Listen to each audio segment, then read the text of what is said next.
কি নিয়ে এসছে মামা? মোমো নিয়ে এসছে।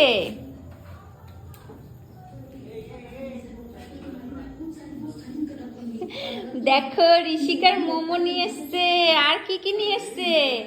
এগুলো নিয়ে এসছে, মিষ্টি, সিঙ্গারা, মোমো।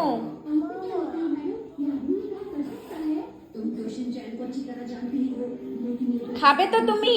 কোথায় গেলে? আসো, তোমাকে দেবো, আসো। মিষ্টিটা নিয়ে এসছে, মিষ্টি। মিষ্টিটা বার করতো আর মোমোটা দে। এতে কি সিঙ্গারা? আচ্ছা বসো বসো, এরপরে বসো, প্লেট নিয়ে আসি। হ্যাঁ।